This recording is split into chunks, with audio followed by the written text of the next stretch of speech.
તપોવન વિદ્યાલય Vadagam online શિક્ષણ કેન્દ્રમાં આપનું હાર્દિક સ્વાગત છે.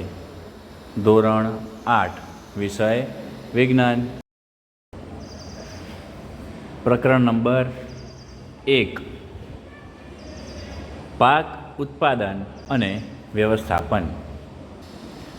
પ્રકરણ 1ની સ્વાધ્યાય પોથી પૂરીએ, જેમાં પહેલો પ્રશ્ન છે, નીચેના દરેક પ્રશ્નના ઉત્તર માટે આપેલા વિકલ્પોમાંથી સાચો વિકલ્પ શોધી તેનો ક્રમ અક્ષર પ્રશ્નની સામે આપેલા બોક્સમાં લખો. જેમાં પહેલો પ્રશ્ન છે, મકાઈના પાકને કયા વર્ગમાં વર્ગીકૃત કરાય? તો ઓપ્શન એ છે ખરીફ પાક, 2 રવિ, પછી સી ઉનાળુ અને ડી અનાજ. તો આની અંદર સાચો જવાબ આવશે ઓપ્શન એ ખરીફ પાક. હવે બીજો પ્રશ્ન છે, નીચેના પૈકી કયો ખરીફ પાક છે?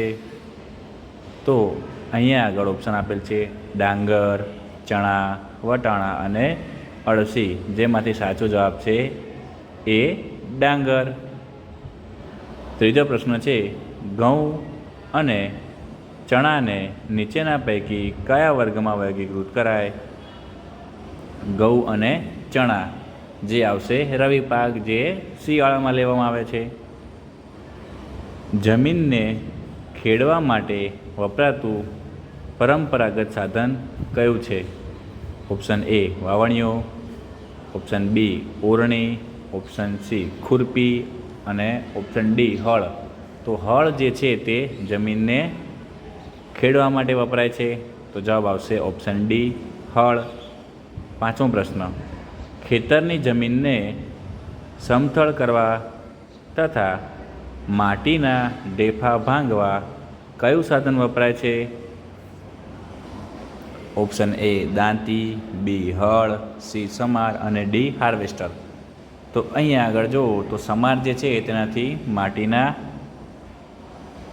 ડેફા ભાંગી અને સમતળ કરાય છે જમીનને. પ્રશ્ન નંબર 6, ખરપિયાનું કાર્ય શું છે? ખરપિયો હોય તેનાથી શું કરી શકાય?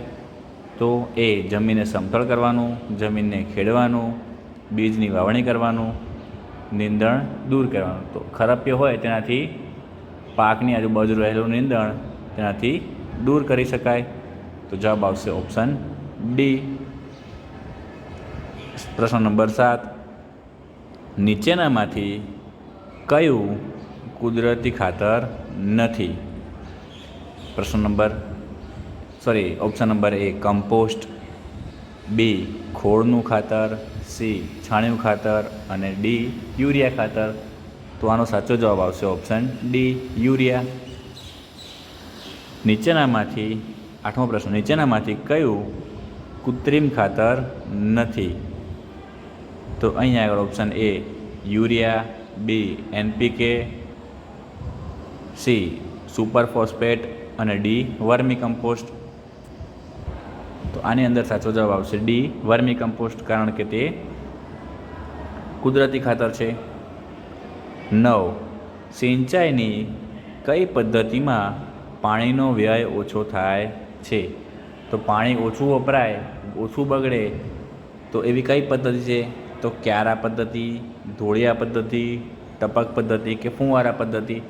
તો ટપક પદ્ધતિ સાચો જવાબ આવશે, જેની અંદર પાણી ટીપે ટીપે છોડવાની બાજુમાં પડે, જેથી પાણીનો વ્યય ઓછો થાય. પ્રશ્ન નંબર 10, નીંદણ દૂર કરવા કયું સાધન વપરાય છે? તો અગાઉ પ્રશ્ન પૂછાઈ ગયો હમણાં કે ખુરપીનું કામ શું ખરપિયાનું, તો નીંદણ દૂર કરવાનું. તો અહીંયા પણ એ જ પૂછ્યું પાછું કે નીંદણ દૂર કરવા કયું સાધન વપરાય છે? તો એ ખુરપી, બી હાર્વેસ્ટર, સી સમાર અને ડી હળ. તો અહીંયા આગળ ઓપ્શન એ આવશે ખુરપી. 2,4-D કયા પ્રકારનું રસાયણ છે? તો અહીંયા આગળ રસાયણનું નામ 2,4-D છે તે કયા પ્રકારનું રસાયણ છે? તો જોઈએ, જંતુનાશક, નીંદણનાશક, ફૂગનાશક કે પેસ્ટનાશક. તો આનો સાચો જવાબ આવશે જે નીંદણનાશક. પ્રશ્ન નંબર 12, અનાજ બગડે નહીં તે માટે શાના સૂકા પાન વપરાય છે? તો અહીંયા આગળ અનાજની સાથે મિક્સ કરી અને જે પાના રાખવામાં આવે જેનાથી અનાજ બગડે નહીં, તો અહીંયા આગળ ઓપ્શન આપેલ છે: એ આંબાના, બી લીમડાના, ઓપ્શન સી પીપળાના, ઓપ્શન ડી બારમાસીના. તો જેમાંથી સાચો જવાબ આવશે ઓપ્શન બી લીમડાના. હવે જોઈએ પ્રશ્ન નંબર 2, નીચેના પ્રશ્નોના માત્ર ઉત્તર લખો. એટલે એક વાક્યમાં ઉત્તર, શોર્ટ, ખાલી એક જ વાક્યમાં લખવાના છે. તો પ્રશ્ન નંબર 1, જે પાકને શિયાળાની ઋતુમાં રોપવામાં આવે છે તેને શું કહેવાય? તો અગાઉ આપણે જોયું હતું કે શિયાળામાં જે પાક લેવામાં આવે તેને રવિ પાક કહેવામાં આવે છે. તો સાચો જવાબ આવશે રવિ પાક. પ્રશ્ન નંબર 2, ખરીફ પાકનો સમયગાળો કયા માસથી કયા માસનો હોય છે? તો ખરીફ પાક જે છે જે ચોમાસામાં લેવામાં આવે છે. ચોમાસું જોઈએ તો જૂનથી ચાલુ થાય અને સપ્ટેમ્બર સુધી છે. તો ખરીફ પાકનો સમયગાળો કયો રહેશે? જૂનથી સપ્ટેમ્બરનો. હવે જોઈએ પ્રશ્ન નંબર 3, ખેતરની માટીના ઢેફા ભાંગવા કયું પરંપરાગત ઓજાર વપરાય છે? તો ખેતરની માટી હોય તેના ઢેફા હોય એને ભાંગવા માટે કયું સાધન વપરાય? તો જવાબ આવશે સમાર. આપણે ઓપ્શનમાં પણ જોયું. પ્રશ્ન નંબર 4, જમીનમાં બીજની રોપણી કરવા આજના જમાનામાં ટ્રેક્ટર દ્વારા સંચાલિત કયું સાધન વપરાય છે? તો વાવણીઓ હોય જેનાથી આપણે જમીનમાં બીજની રોપણી કરી શકીએ છીએ.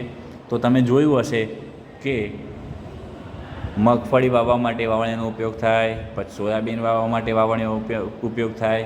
તમારી આજુબાજુના ખેતરમાં વાવણી વખતે તમે જોયું હશે. પ્રશ્ન નંબર 5, સિંબી કુળની વનસ્પતિના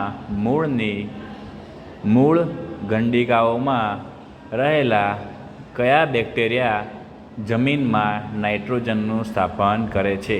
તો આ સિંબી કુળની વનસ્પતિ છે તેની અંદર મૂળમાં કયા બેક્ટેરિયા છે જે નાઇટ્રોજનનું સ્થાપન કરે, નાઇટ્રોજન સ્થાપી અને પછી જે છોડવાને આપે છે? તો તે બેક્ટેરિયાનું નામ છે રાઇઝોબિયમ. સાચો જવાબ શું આવશે? રાઇઝોબિયમ. પછી જોઈએ પ્રશ્ન નંબર 6, ખેતરમાં પાક સાથે બિનજરૂરી છોડ કુદરતી રીતે ઉગળી નીકળે તેને શું કહે છે? તો છોડની આજુબાજુ જે કુદરતી રીતે બિનજરૂરી છોડ નીકળે તેને શું કહેવાય? નીંદણ. આપણે અભ્યાસ કરી ચૂક્યા છીએ. પ્રશ્ન નંબર 7, હાથ વડે લણણી કરવા માટે કયું સાધન વપરાય છે? તો આવશે દાતરડું. ઉદાહરણ તરીકે દિવેલા હોય તો તેને લણવા માટે દાંતરડાનો ઉપયોગ થાય. પછી વરિયાળી હોય તો તેને લણવા માટે દાંતરડાનો ઉપયોગ થાય. પછી 8મો પ્રશ્ન, લણણી માટે વપરાતું યાંત્રિક સાધન કયું છે? તો પાક થઈ ગયા બાદ લણણી માટે યાંત્રિક સાધન એટલે હાર્વેસ્ટર, જેની અંદર તમે જોયું હશે કે જે ઘઉંનો પાક લેવામાં આવે તો ત્યારબાદ લણણી માટે હાર્વેસ્ટરનો ઉપયોગ કરવામાં આવે છે. તો અહીંયા આગળ સાચો જવાબ આવશે તે હાર્વેસ્ટર છે. પ્રશ્ન નંબર 3, નીચેના પ્રશ્નોના એક વાક્યમાં ઉત્તર લખો. ઋતુને આધારે પાકને કયા 2 વર્ગમાં વહેંચવામાં આવે છે? હવે જેવી રીતના ઋતુ આવે, ઋતુ બદલાય તેવી રીતના પાક પણ બદલાય. તો અહીંયા આગળ 2 પાક છે તે ઋતુને આધારે લેવામાં આવે છે, જેમાં ઋતુને આધારે પાકને ખરીફ પાક અને રવિ પાક એમ 2 વર્ગમાં વહેંચવામાં આવે છે. તો જે ખરીફ પાક છે જે ચોમાસામાં લેવામાં આવે છે, જ્યારે રવિ પાક જે છે તે શિયાળામાં લેવામાં આવે છે. પ્રશ્ન નંબર 2, અળસિયા અને સૂક્ષ્મજીવો ખેડૂતોને કઈ રીતે મદદરૂપ છે? અળસિયું અને સૂક્ષ્મજીવ તો તે ખેડૂતને કઈ રીતે મદદરૂપ છે? તો જોઈએ આપણે. અળસિયા અને સૂક્ષ્મજીવો માટીને ઉપર નીચે કરી જમીનને પોચી બનાવે છે તથા જમીનમાં સેન્દ્રિય પદાર્થો ઉમેરો કરે છે અને તે રીતે ખેડૂતને મદદરૂપ કરે છે.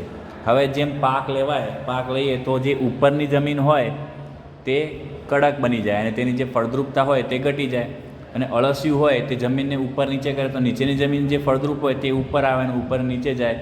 તો જેમ ફળદ્રુપતા બદલાતી રહે એમ તે પાકનો વિકાસ સારો થાય. તો આ રીતે અળસિયું અને સૂક્ષ્મજીવો ખેડૂતને મદદરૂપ છે. પ્રશ્ન નંબર 3, જમીનમાંના સૂક્ષ્મજીવો કેવી રીતે જમીનમાં સેન્દ્રિય પદાર્થો ઉમેરે છે? તો હવે સૂક્ષ્મજીવો હોય તો જમીનમાં સેન્દ્રિય પદાર્થો કેવી રીતે ઉમેરે તો જોઈએ આપણે. હવે તેનો જવાબ, જમીનમાં સૂક્ષ્મજીવો જમીનમાં રહેલા મૃત વનસ્પતિ અને મૃત પ્રાણીઓનું વિઘટન કરી તેમના મૃતદેહમાં રહેલા પોષક તત્વોને સેન્દ્રિય પદાર્થોના રૂપમાં જમીનમાં ભેળવે છે. તો અહીં આગળ જે જમીનમાં જે મૃત જીવો હોય અથવા મૃત વનસ્પતિ હોય તેનામાં જે પોષણ હોય, પોષક હોય તે તેનું વિઘટન કરી અને જમીનમાં ભેળવે છે, જેથી જમીન ફળદ્રુપ બને છે. તો આ રીતે સૂક્ષ્મજીવો જમીનમાં સેન્દ્રિય પદાર્થો ઉમેરે છે. તો સેન્દ્રિય પદાર્થોની વાત કરીએ તો મૃત વનસ્પતિ, મૃત પ્રાણીઓ, પછી એના મૃતદેહમાંથી વિઘટન કરી અને જમીનમાં ભેળવે છે. પ્રશ્ન નંબર 4, હળના પ્રકાર કેટલા અને કયા કયા છે?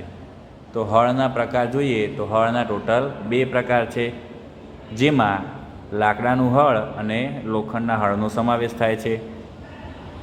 પ્રશ્ન નંબર 5, જો ખેતરની માટી અત્યંત સૂકી હોય તો ખેડની અગાઉ શું કરવામાં આવે છે? જો માટી સૂકી થઈ જાય તો ખેડની અગાઉ શું કરવામાં આવે?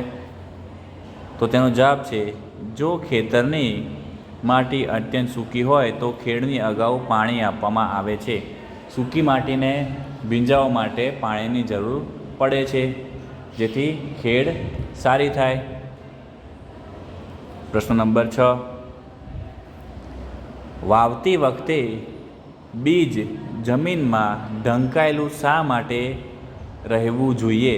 તો હવે જે વાવીએ આપણે કોઈ પણ બીજ વાવીએ તો જે જમીનની અંદર નાખી અને બીજ ઢાંકી દેવાનું હોય તો શા માટે એવું કરવું જોઈએ? તો તેનો જવાબ છે,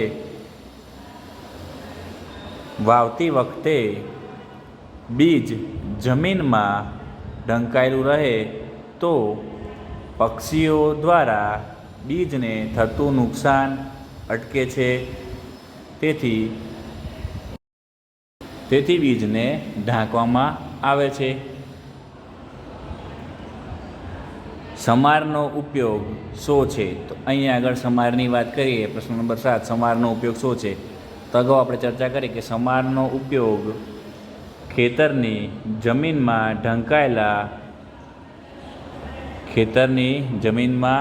ઢંકાયેલા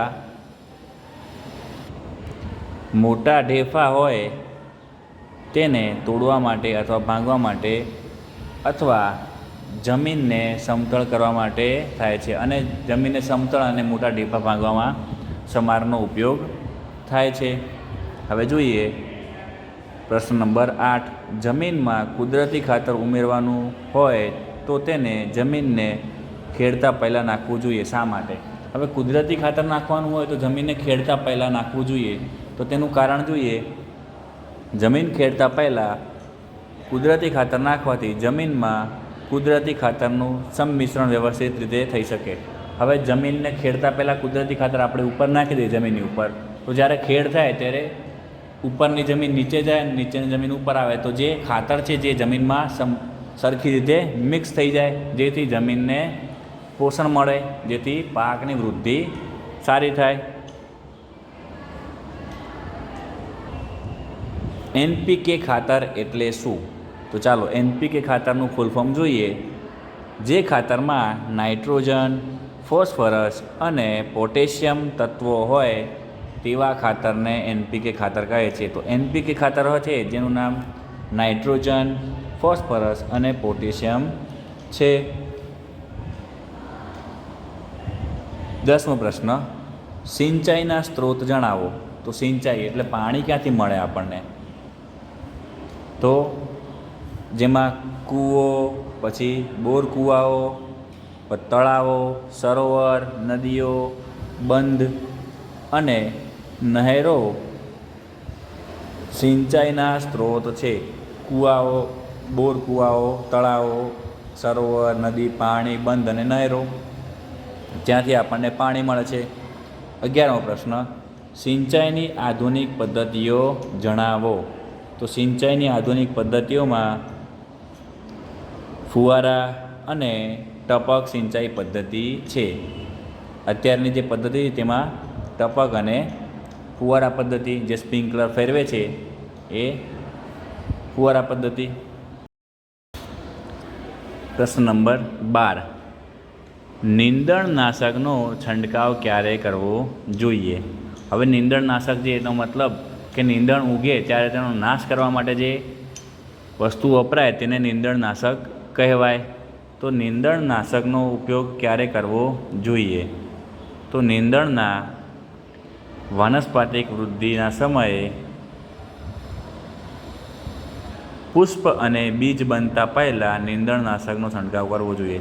જ્યારે આ નીંદણ બનતું હોય તેની અંદર પુષ્પ અને બીજ આવે તેના પહેલાં તેને જો અટકાવી દઈએ તો જે નીંદણ જે છે વધારે ફેલાશે નહીં. હવે જો એનું જો બીજ બની ગયું, બીજું બીજ પાછું જમીનમાં ભેળવાય તો બીજું નીંદણ બની જાય. તો તેથી તેના પહેલાં આપણે નીંદણનાશકનો ઉપયોગ કરવો જોઈએ જેથી નીંદણનો નાશ થાય. પ્રશ્ન નંબર 13, ભારતમાં ઉજવાતા લણણીના ઉત્સવો જણાવો. જેમાં ભારતમાં જોઈએ તો ભારતમાં ઉજવાતા લણણીના ઉત્સવોમાં પોંગલ, બૈસાખી, બિહુ, ઓણમ, હોળી અને દિવાળી છે. તો આ પ્રશ્નનો જવાબ તમારે સ્વાધ્યાય પોથીમાં લખવાના રહેશે.